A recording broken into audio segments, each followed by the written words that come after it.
السلام عليك يا حجة الله في أرضه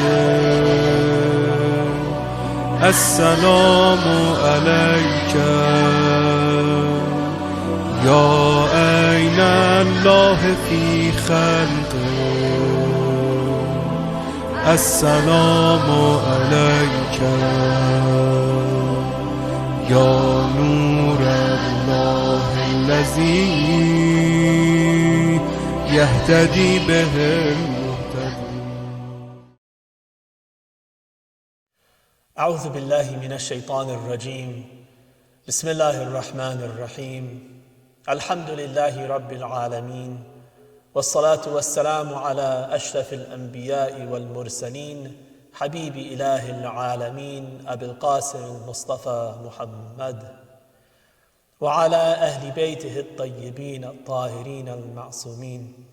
رب اشرح لي صدري ويسر لي أمري واحلل عقدة من لساني يفقه قولي. أما بعد. This is today the third lecture in this series on Mahdawiyyah. And Mahdawiyyah is this topic of looking at the theology, the history, and the eschatology surrounding Imam al-Mahdi alayhi salam. In our last two lectures, we've been looking primarily at the ghaibah. Because this is such a critical issue in understanding and believing in Imam al-Hujjah, I thought it was good to focus on this and try to address some of the doubts that I think arise because of the ghaibah. And it is really a challenge.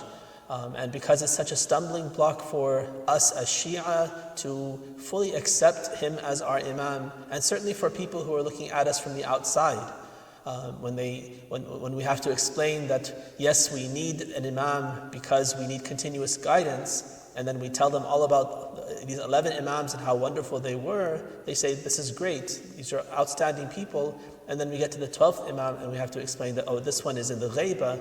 It seems like we're backtracking, we're backpedaling, and we're trying to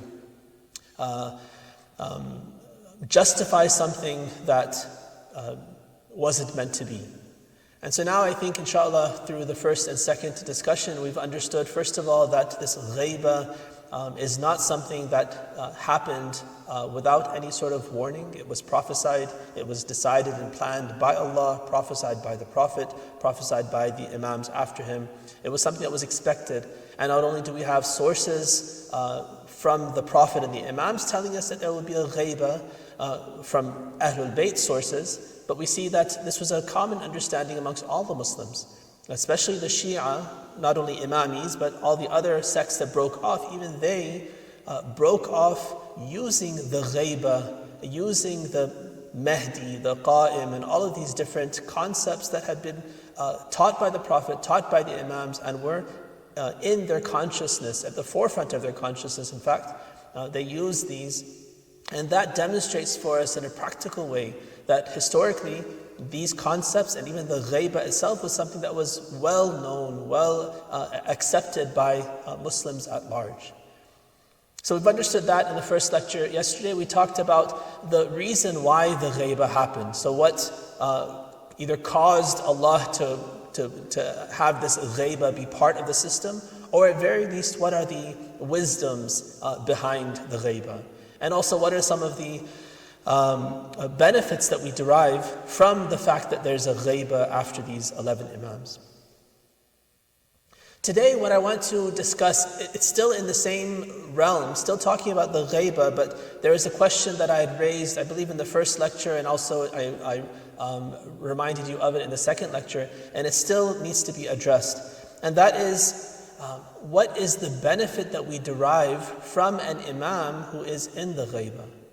Is there in fact any benefit? And if there is, what is that benefit? And this goes back to our understanding of what an Imam is. Right? I said in the beginning that there are basically two roles out of the three roles that the Prophet ﷺ fulfills. There are two of those roles. One is to teach the Quran, interpret the Quran, apply the Quran, and show us how to live the Quran. That's one important role that the Imams play. And the second one is to govern. to establish government, to rule over people in a way that establishes justice, establishes those standards of goodness, and really runs society on the standards of submission to Allah and humility and goodness. And obviously, in the ghaibah, the Imam is not able to do either of these things. Right? Both of those things require his manifest presence. So then what else is there for the Imam to do? What is his purpose right now? And how can we benefit from him? How do we benefit from him while he is in this ghaibah? Part of this question derives from the fact that our understanding of who the Imam or even Prophet is, who this Hujjah is very narrowly focused. I think we usually focus on these aspects that I've just mentioned, right? Teaching and governance. And for the Prophet, of course, receiving of revelation. I believe that the reason why we only focus on these and we sometimes fail to think of these other roles that I'm going to be mentioning today is because we're usually in theology mode, in ihtijaj mode, where we're trying to argue for why we must have an Imam. And when you argue rationally for why we must have an Imam, then these are the roles that are palpable to us. These are the roles that we feel that we have need for education, that Allah has to teach us what He wants from us. Management, we need to run society in a way that's in line with these godly values. So those are very palpable things that we can say without divine intervention, without divine guidance, we'd be lost in these two arenas.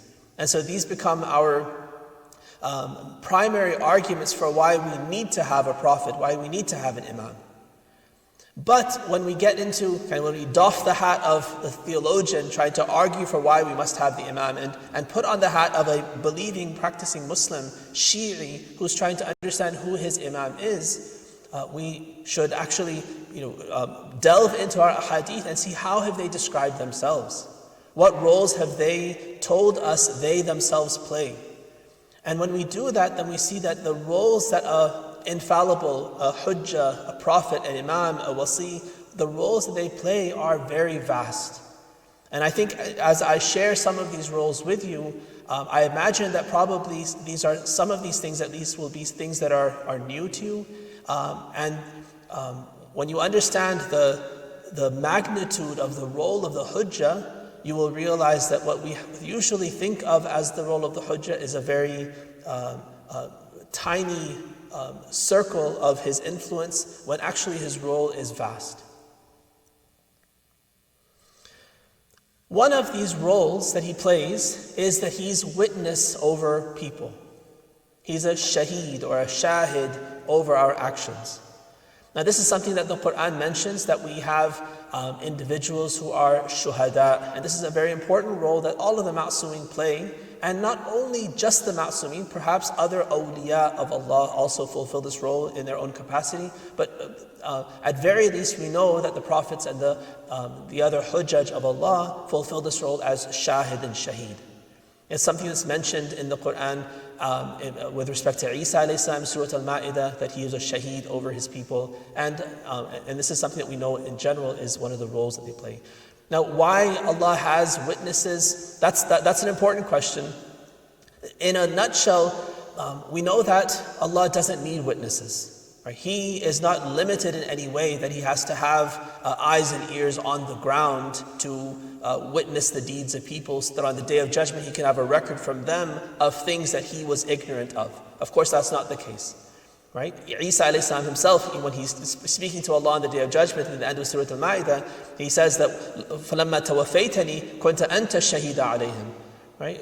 When you lifted me up, when you took me away from the earth, then you were the shaheed, you were the witness, Allah, over them. You were always the witness. You didn't need me as eyes and ears on the ground to witness their acts, but rather for some benefit that I'll explain in a moment. For that benefit, He puts these witnesses, not for Himself, but it actually serves us and our purposes better. So why does Allah have these shuhada? Not only people, but He also tells us about the limbs and the body parts of us that will on the Day of Judgment testify against us. our tongues, our skin, our hands, our feet.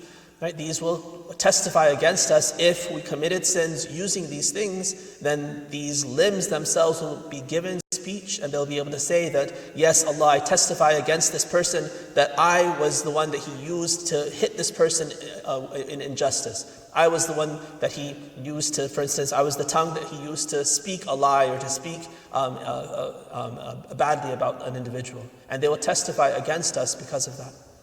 Now again, does Allah need these things to testify because He's not aware of what we do and what we say? Of course not. The reason why He creates the system of witnesses, both internally within our body, externally, that these prophets will be witnesses over us and other things as well, is that it gives us a greater sense of awareness of Allah and His watchful eye. Right? It's very easy for us to forget, unfortunately, because Allah is in the ghaib, because He's not tangible, He's not as real for us sometimes as the physical and material world around us. It's very easy for us to take Him for granted and to forget that He's there watching us, not only what we do and what we say outwardly, but He knows intimately what we think, what our intentions are. And He, in fact, knows all of these things even before He created us. It's not that He's knowing these things in real time, in our time. Rather, it's all present for Him at all time. So His knowledge and awareness of us is actually far greater than what we can even fathom. Nonetheless, because we are forgetful, we are heedless of this fact, He has created these witnesses on our level.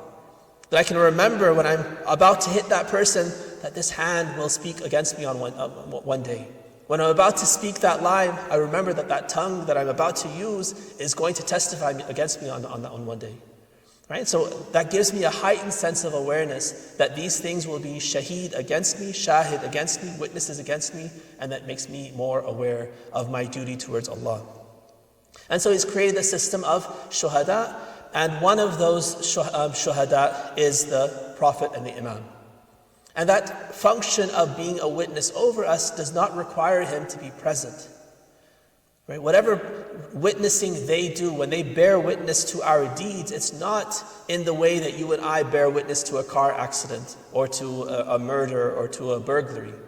Right? For that function of me witnessing something, I have to see it with my physical eyes. I have to be physically present in that place. I have to hear it with my physical ears. And if I don't have these faculties present within earshot, within visibility of that event, I can't bear witness to it. Just because it happened, but it was behind a wall, I can't say that I saw it because I didn't see it directly. So those are limitations that are there for you and me. The witnesses that Allah has placed in the persons of these hujjaj, they are not limited by these things. They don't have to be present in the room to testify that I, who was there, said something. They know this through knowledge that's given to them and through faculties that are given to them by Allah. So I'm going to share a couple of hadith with you. I've gathered 3 ahadith from Kitab al-Kafi about this issue, and I only gathered 3 because each one tells us one part of what I want to explain to you. And so I'll go through all 3 of them and put the pieces of the puzzle together to explain what I'm intending from the 3. The first is from Imam as-Sadiq alayhi salam. قال تعرض الأعمال على رسول الله صلى الله عليه وآله أعمال العباد كل صباح أبرارها وفجارها. He says that on every morning, the deeds of all people are presented to Rasulullah. The good deeds and the bad deeds. فَاحْذَرُوهَا. So beware of the deeds that you commit, Imam Sadiq says. And then he says, what is my basis for saying this? What's my evidence? It's a verse of the Quran. وَهُوَ قَوْلُ اللَّهِ تَعَالَى اِعْمَلُوا فَسَيَرَى اللَّهُ عَمَلَكُمْ وَرَسُولُهُ. And then he doesn't continue, he doesn't finish the verse in this particular hadith. It says, وَالْمُؤْمِنُونَ. Right, so he says that the verse tells us that act, but know that Allah sees your acts, sees your deeds, and the messenger and the believers. Right? So this tells us that at least Rasulullah sees our deeds, and this is not again, this is the Imam as-Sadiq talking, right? In his time, right, 5-6 generations after Rasulullah sallallahu alaihi wasallam, and he's saying that this is a reality in his time. So in fact, the witnessing of the Prophet with respect to our deeds doesn't even require him to be alive for him to be able to do this. So when he is alive, it certainly doesn't require him to be physically present and have the access of his physical senses to be able to carry out this kind of witnessing. In a second hadith, we have an individual by the name of Abdullah ibn Aban az-Zayyat, and the hadith tells us that he was someone who had some closeness to Imam al-Rida alayhi salam. So he says, قُلْتُ لِلرِّضَى أُدْعُ اللَّهَ لِي وَلِأَهْلِ بَيْتِي. He requests Imam al-Rida, pray for me and pray for my family. The Imam responds, أَوَلَسْتُ أَفْعَلْ? Don't I already do this? وَاللَّهِ إِنَّ أَعْمَالَكُمْ لَا تُعْرَضُ عَلَيَّ فِي كُلِّ يَوْمٍ وَلَيْلَةٍ.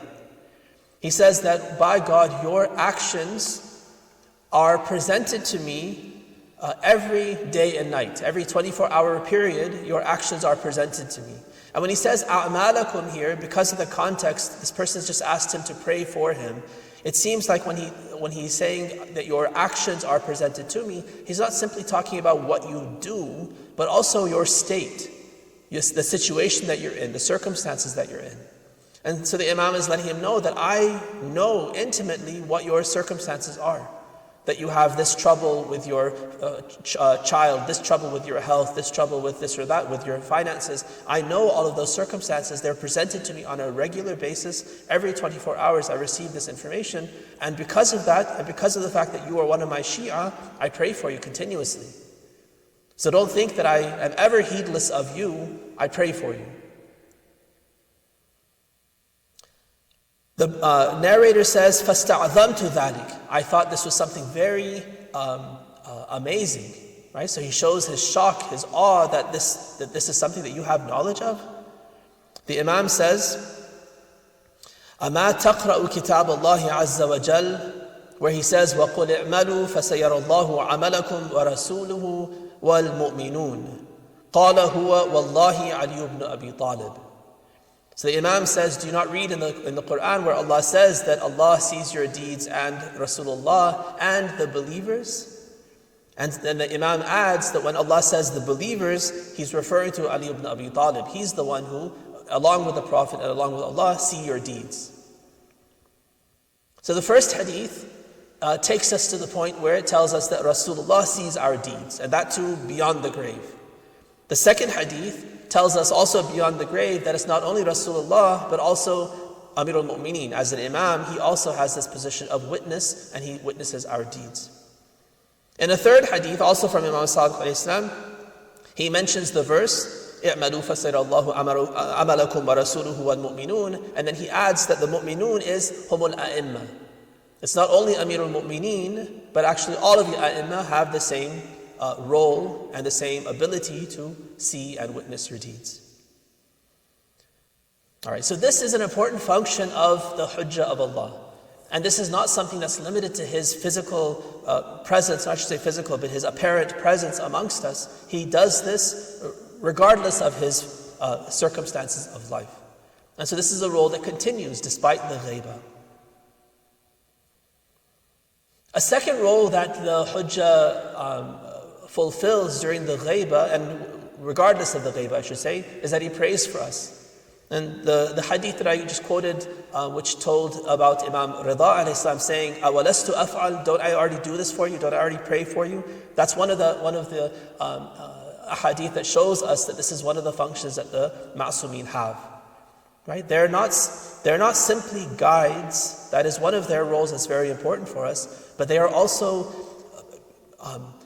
individuals who love us, who are our overseers, our masters, who see us as their flock. Right? Our happiness and our sadness, our well-being is of primary importance to them. Right? And so not only are they guiding us for our benefit, not only are they giving us advice for our benefit, but they're also praying for our well-being, praying for hardship to be lifted from us, and all of these things. So their prayer is very important, and again, that's something that Imam al-Hujjah, salamullahi alayhi, can do regardless of whether he's present in a manifest way or whether he's in the ghaibah. A third function that the Imam fulfills is tawassul. He is a mediator, he's an intermediary between us and Allah in our prayers. Right, what do we say in dua tawassul? We call out to all of the ma'sumeen, and in the end we call out to Imam al-Hujjah and say, Inna tawajjahna wastashfa'na wa tawassalna bika ila Allah wa qaddamnaka bayna yaday hajatina. Yeah, so because he is wajihan inda Allah, we're asking him to play this role as an intermediary between us and Allah. That we're presenting our need to Allah, but we're presenting our connection to you as our credential. We show Allah that I have this need and I am one of the followers, one of the servants of your Hujjah. And so because of his role, because of your love for him, because of his virtue, I ask you to accept my prayer and to fulfill my need.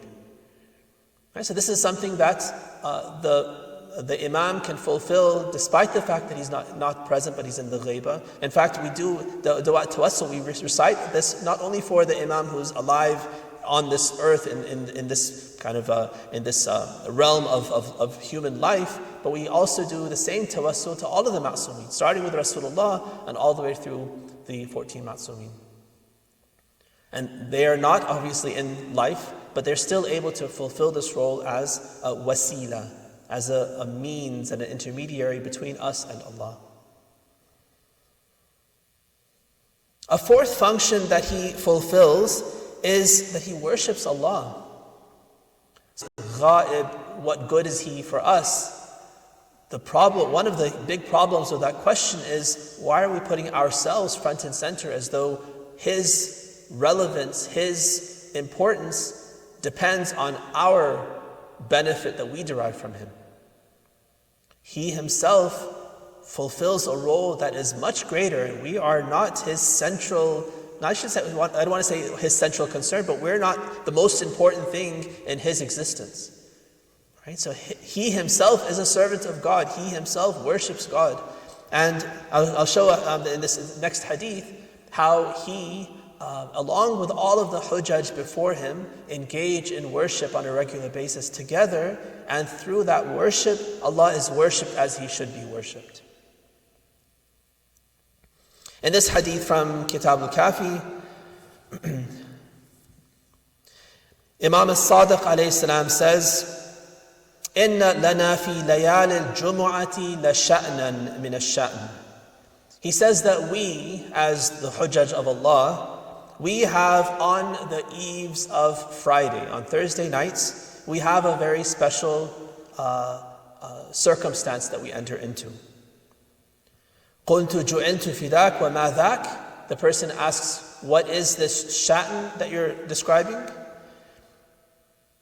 قال يؤذن لأرواح الأنبياء الموتى وأرواح الأوصياء الموتى وروح الوصي الذي بين ظهرانيكم يعرج بها إلى السماء حتى توافي عرش ربها فتطوف به أسبوعا وتصلي عند كل قائمة من قوائم العرش ركعتين. He says that every Friday eve, every Thursday night, permission is granted to all of the spirits of the deceased prophets, the spirits of the deceased successors to those prophets, and permission is also given to the spirit of the wasi who is here amongst you. بَيْنَ ظَهْرَانَيْكُمْ يُعْرَجُ بِهَا. All of these spirits are lifted up. يُعْرَجُ بِهَا comes from the same root as mi'raj. So these spirits are given ascent, are lifted up. إِلَى السَّمَاء, into the sky. until they approach the throne of Allah. فَتَطُوفَ بِهِ, they do tawaf around the throne of Allah 7 times, أُسْبُوعًا. And they pray at each of the 4 legs of the throne of Allah 2 rak'ahs of prayer. Now, just between parentheses, what is this arsh of Allah? What is the throne of Allah? And why does it have these 4 legs? And is it a physical, a material thing, and all of that? That's a different discussion. From this and other ahadith, we do understand that there is some sort of presence of a throne of Allah. Now, we know that Allah is not a physical being. He doesn't sit on a throne. He doesn't need a throne to sit on. When we talk about the throne of Allah, in some circumstances we're referring to it as a metonym. It's a concept that represents something much larger. So when we say the arsh of Allah, we're referring to His kingdom, right? The kingdom that He, as the king who metaphorically sits upon a throne, rules over. The arsh of Allah is the entire cosmos, all of the creation of Allah.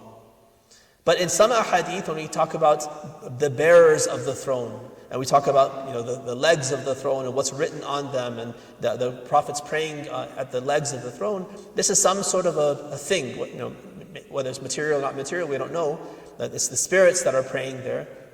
But the point is that this shouldn't confuse us and make us think that this seems to be implying that Allah is a physical, material being that requires a throne. That's not at all what's communicated from this, and that doubt is very clearly and unequivocally dispelled by numerous ahadith where the Imams clarified that that Allah is not physical, that the throne is not something physical that Allah needs to, for instance, sit on. In any case, back to the hadith. So on these Thursday nights, this special circumstances created, this opportunity is given for all of these spirits of these guides and these hujjaj of Allah, that they are able to ascend and pray and do tawaf around the arsh of Allah. ثُمَّ تُرَدُّ إِلَى الْأَبْدَانِ الَّتِي كَانَتْ فِيهَا.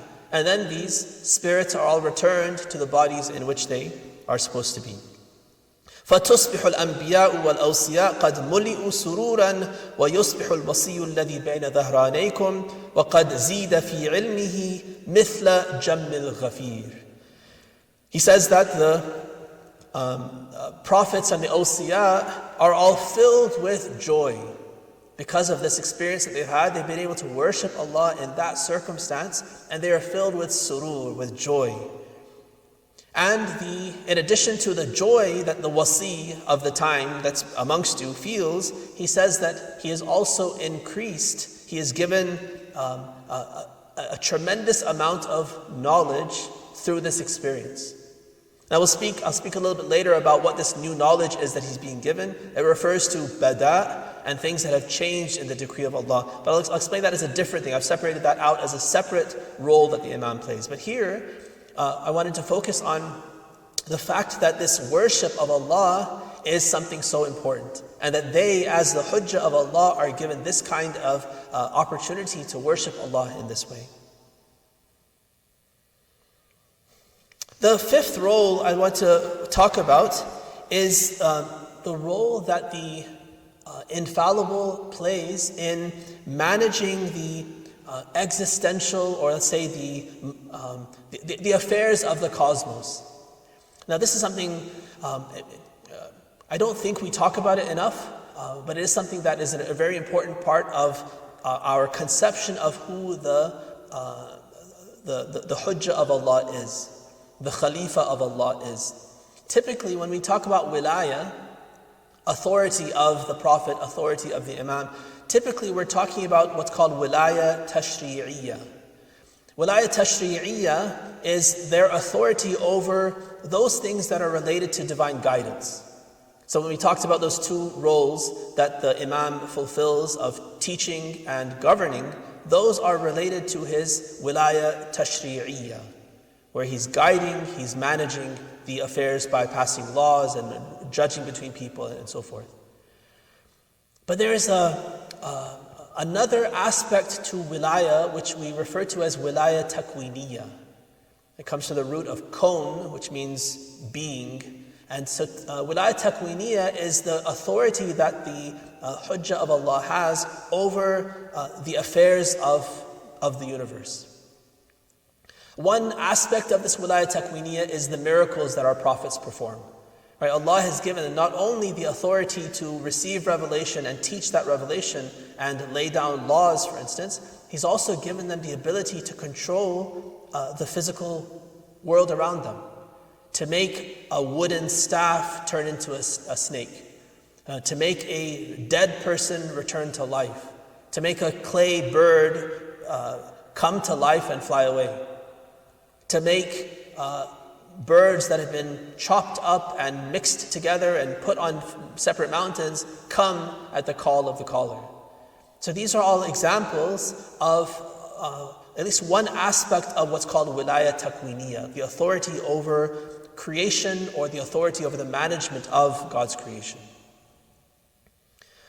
So this wilayah takwiniyah is an aspect that we don't focus on enough, and it actually opens a door to a whole new aspect that is much larger, much more vast than the limited aspects of wilayah tashri'iyah that we usually think about and associate with the ma'sumin.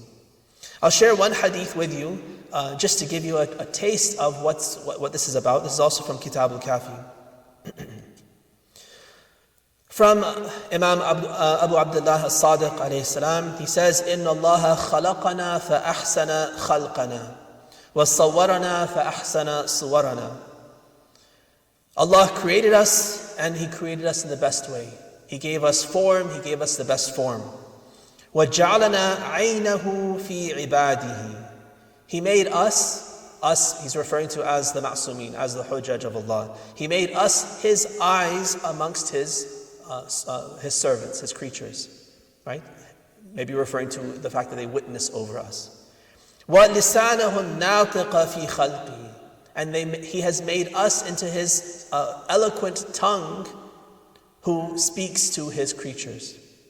وَيَدَهُ الْمَبْسُوطَةَ عَلَى عِبَادِهِ بِالرَّأْفَةِ وَالرَّحْمَةِ. And He's made us His open hand, His spread hand, which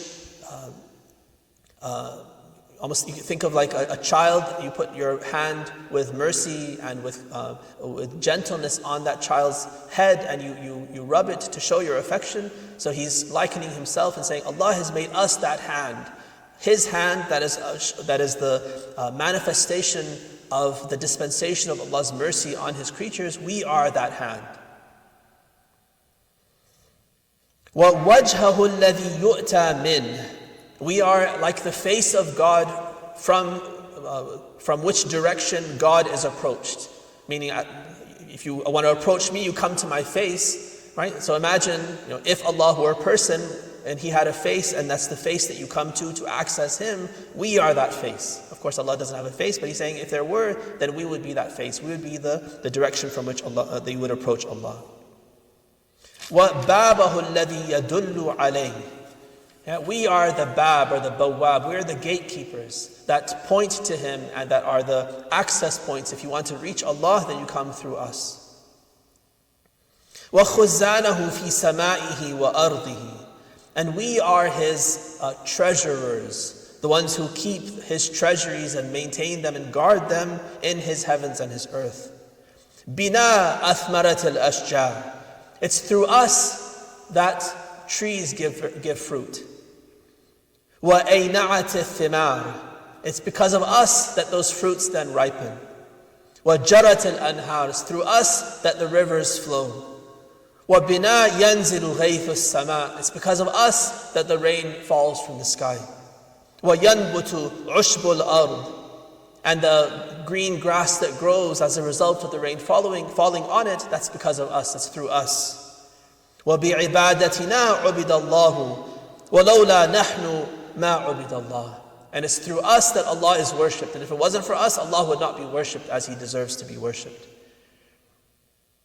So this hadith, and this is it contains ideas, it contains images and phrases that are repeated in other ahadith, and they also show up in many du'as that we recite. They show that the role of the ma'soom is something much greater than what we think of, that he's just there to teach the Quran to us and to for instance, establish a government and rule. Those are important roles that they play, vital roles without which we'd be completely lost. So that, not to belittle those roles, but this is a different realm where they are now, in our conception, truly khalifas of Allah, truly the khulafa of Allah.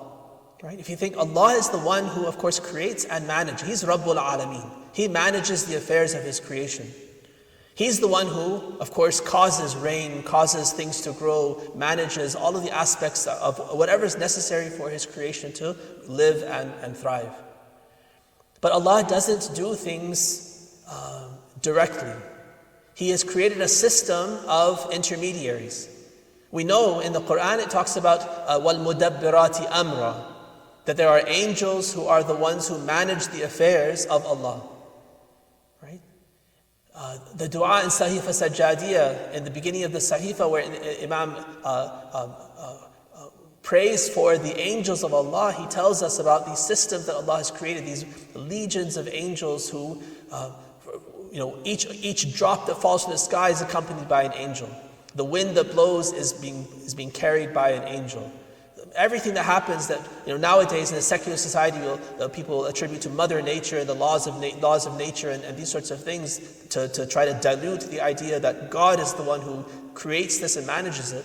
The ahadith tell us that it's the angels of Allah at the behest of Allah and through the authority given them by Allah that manage all of these things in the natural world. And this sentiment of understanding that the Imam or the Prophet, whoever is the Hujjah of the time, is the Khalifatullah, tells us that actually between Allah and His legions of angels, there is a manager who is the vicegerent of Allah, who manages that entire system on behalf of Allah. And that is the Khalifatullah, that is the Hujjatullah. This is not shirk. Sometimes, if we're not careful, there are detractors who will hone in on things like this and say, look, the Shia are mushrik, they worship their imams, and they think that they are just like Allah. We don't think that they're like Allah, they're the servants of Allah. But do Muslims, when they say that the angels do things, manage the affairs of the universe on behalf of Allah, do we say that's shirk? That we're now putting the angels at the level of Allah? No, if they are the servants of Allah doing what Allah tells them to do, and whatever authority they have is from Allah, we know very well that they are not doing things independently. They are not gods alongside Allah. They are servants of Allah carrying out His orders. And so whatever authority, whatever wilayah, takwiniyah is given to a prophet or an imam, any hujjah of Allah, is not somehow raising this person to the level of Allah. The fact that the authority is given to him by Allah means that he doesn't have the authority inherently. Only Allah has wilayah inherently. The wilayah is then given to the Prophet and given to the Imam as a factor of the wilayah of Allah. And so we obey this Imam and we obey this Prophet in that tashri' because of the authority that Allah has given them. Otherwise, our obedience is due only to Allah. But if Allah tells us, and also obey this person, then obeying Allah means obeying this person as well.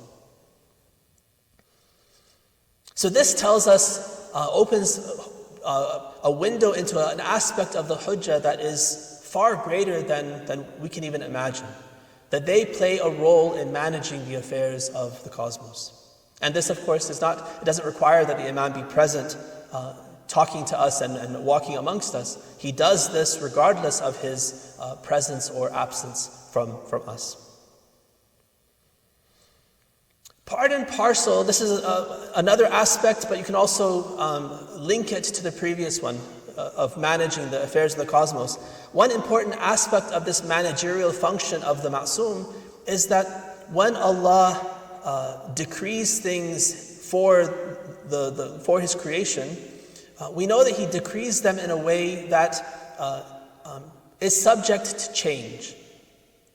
Now, He Himself has created a system where He has given us some agency, where we can make certain decisions and do certain things that can then influence the decree of Allah.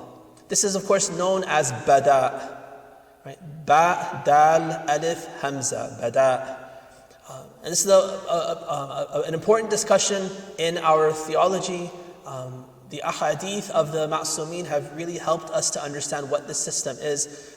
Very briefly, I'll try to explain it to you so that it doesn't take up too much of the time that we have in hand. When Allah decrees things, He decrees them in a way that there's a contingency within His decree.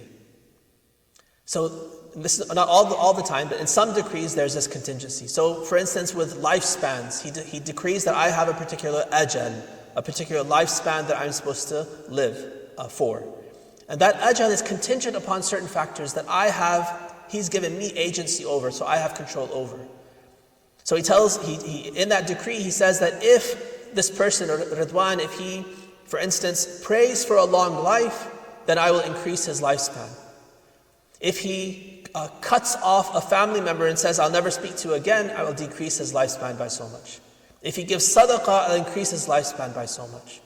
If he sits at a table spread eating with his family and friends for my sake, then I will not count that as part of his lifespan, and I will increase his lifespan to the extent that he spent that fruitful and wholesome time with family and friends eating together. Right? I'm saying all of these things based on ahadith and the guidance that we've received about what kinds of things are subject to bada and how that bada occurs. So it's not that Allah changes His mind, right? Again, sometimes our detractors, they say, oh, the Shia believe in bada, they believe that Allah makes mistakes, and somehow, just like you and I make one decision to go this way, and then all of a sudden I remember, oh, I forgot my phone, and I go back. That's bada for me. When we use the word bada, Allah and the Imams themselves use the term bada to describe this situation. It's not bada the same way you and I have bada, that we forget something and all of a sudden we realize and we make a new plan based on our new information. Of course, Allah is beyond all of that. But what we see when He's decreeing that this person is going to live for 60 years and then because of certain things that this person does, praying for a longer life, cutting off a family member, giving sadaqah and so forth, the lifespan increases and decreases with respect or as a factor of all of those different things that He does. It seems like Allah's decree is changing. He's changing His mind. But we know that He doesn't actually change His mind. Rather, He's decreed and decided that thing in a way that accounts for all of those contingencies. Now He knows in His knowledge on Al-Lawh al-Mahfuz, on the protected tablet, He knows what will finally be. That I will avail myself of this and I won't avail myself of that. And even though He decreed 50 years for me, He knows that I'm actually going to die at 49. But He gives me agency. And one of the reasons why that agency is so important is that you and I feel empowered, and we are empowered, to pursue, to pray, to give sadaqah, to do all of these things, knowing that they can influence Allah's decree for us. And Laylatul Qadr is one of those important nights where this decree and this bada play an important role. And so on Laylatul Qadr, which is the night of Allah's decree, the night of Allah's apportionment, not the night of power as it's usually mistranslated, it's the night of decree and the night of apportionment. On this night, Allah is making all of these decisions for the coming year, for how the cosmos is going to run, who's going to live and die and be born and be rich and be poor and be sick and be healthy. He makes all of these decisions for us. His qadr, His taqdeer is decided on that night. فِيهَا يُفْرَقُ كُلُّ أَمْرٍ حَكِيمٍ. All these different decisions that He makes are dispatched on that night. When Surah Al-Qadr says, إِنَّا أَنزَلْنَاهُ فِي لَيْلَةِ الْقَدْرِ وَمَا أَدْرَاكَ مَا لَيْلَةُ الْقَدْرِ لَيْلَةُ الْقَدْرِ خَيْرٌ مِنْ أَلْفِ شَهْرٍ تَنَزَّلُ الْمَلَائِكَةُ وَالرُّوحُ فِيهَا بِإِذْنِ رَبِّهِمْ مِنْ كُلِّ أَمْرٍ. That when Allah makes this decision, these angels and the Spirit bring down these, or come down with these commandments of Allah, these decrees of Allah. In ahadith, we're asked the question, where do they come? Who do they bring this decree to? And the answer, of course, is the Hujjah of Allah, the Khalifa of Allah, who's empowered by Allah, invested by Allah with the authority to manage the affairs of the cosmos. That decree In fact, all those decrees are given to him to now manage as the Khalifa of Allah. Right? And then as those changes occur, as I pray, as I connect to the family member, cut off a family member, fulfill my duties, do all these different things, as changes occur, then updates are given to the Hujjah, and he increases in knowledge because he now has to keep track of all of the different changes that have occurred based on all of these contingencies throughout the cosmos that have been fulfilled. So for you and I, even the system of Allah's management of the cosmos is mind-boggling. Now to think that there's a hujjah of Allah that we until today thought was basically there just to read Quran to us and raise up a flag and fight a war and these kinds of things.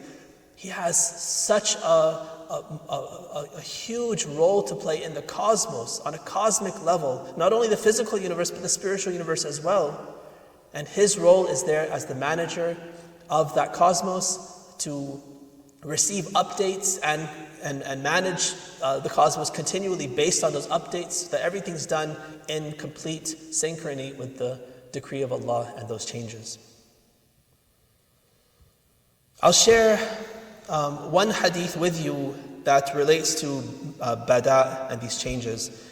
Also from Kitab al-Kafi, from Imam al-Sadiq alayhi salam, قال إن لله تبارك وتعالى علمين علما أظهر عليه ملائكته وأنبياءه ورسله فما أظهر عليه ملائكته ورسله وأنبياءه فقد علمناه.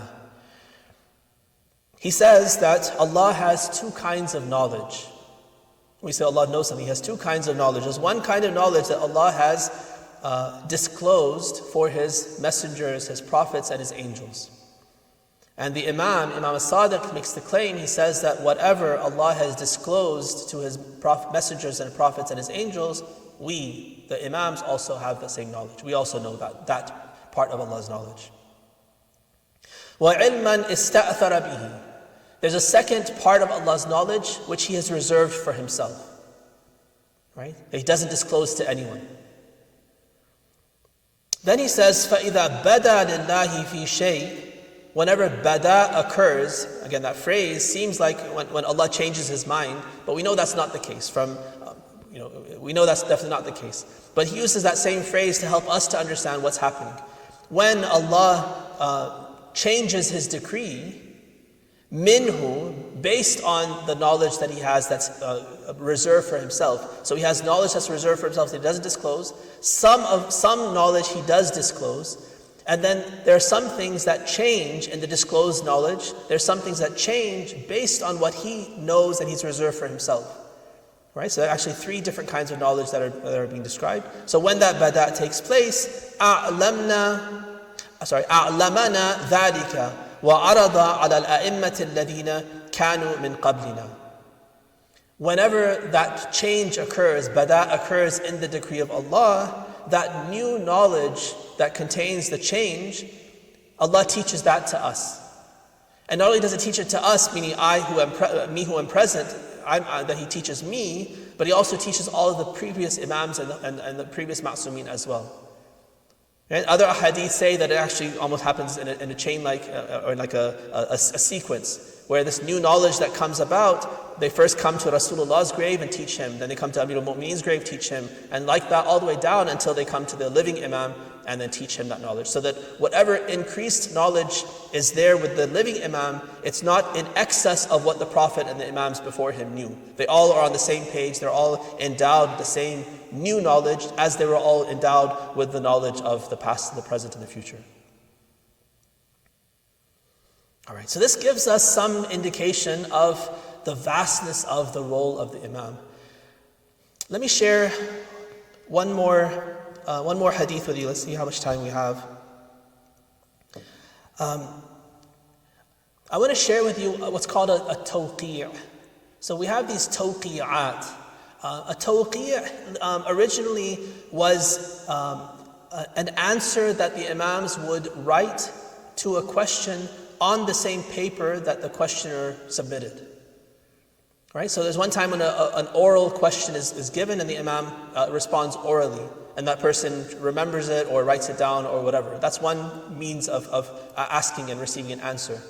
But there's another type when a person would write the question down on a piece of paper and then send it or submit it to the Imam through one of his agents, and then the Imam, instead of writing a separate letter, would write on the exact same letter at the bottom, for instance, or in the margins, and give the answer to the question and then return it to the person. So we have many tawqiyat. Different ahadith are referred to as tawqi'. With Imam al-Hujjah in particular, during his ghaiba sughra, the minor occultation, this was a time when people still had access to him, but not directly for the most part.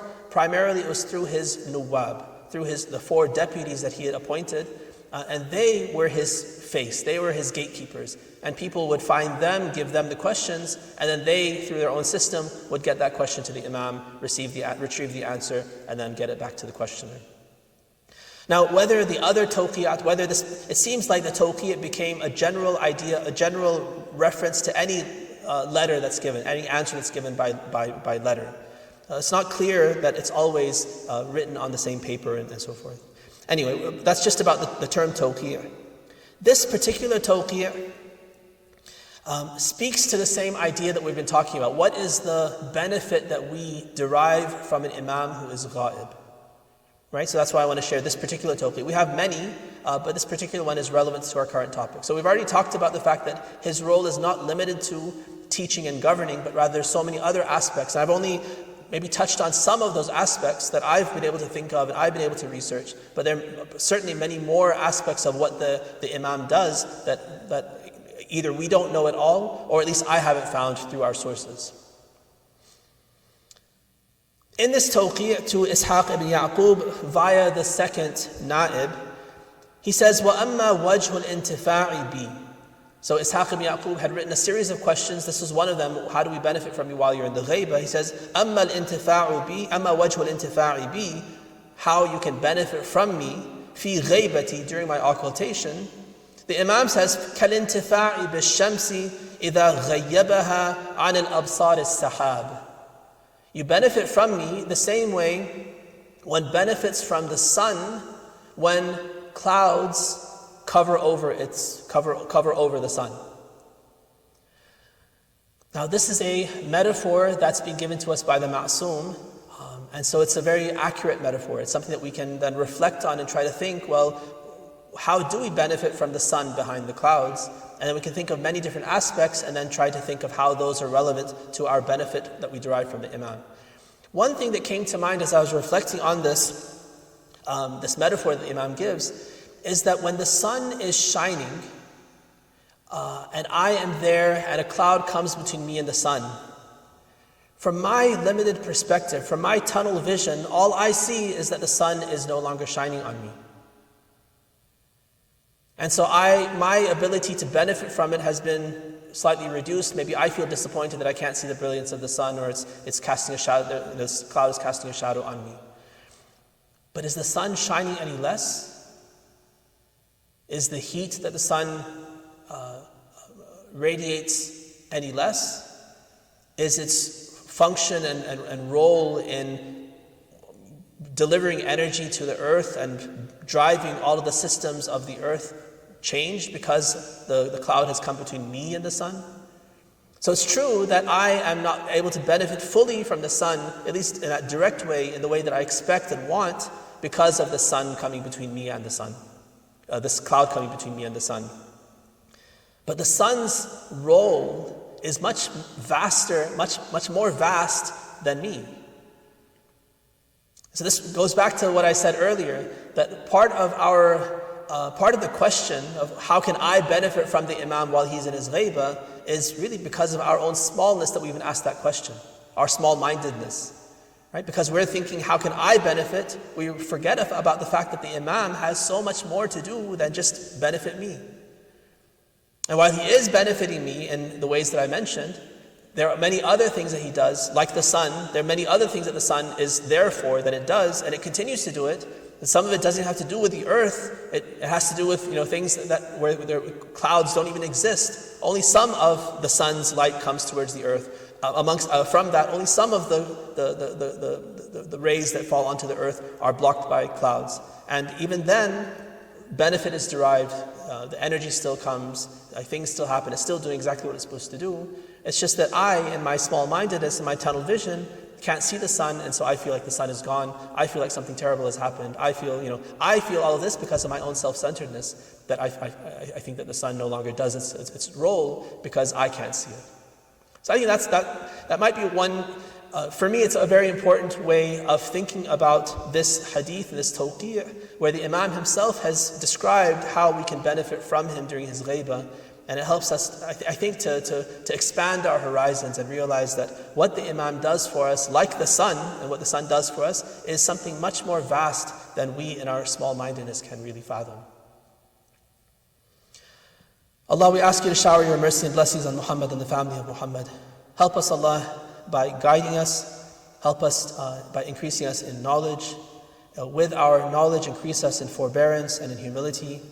Help us, Allah, to connect to our Imam. Push aside whatever doubts are in our mind and help us to achieve certainty in his existence and his role. Expand our horizons so we can understand something of the vastness of the role of the hujjaj of Allah, the proofs of Allah. And help us, Allah, to be amongst those who are worthy of serving him. وآخر دعوانا الحمد لله رب العالمين. السلام عليك يا حجة الله في أرضه. السلام عليك يا عين الله في خلقه. السلام عليك يا نور الله الذي يهتدي به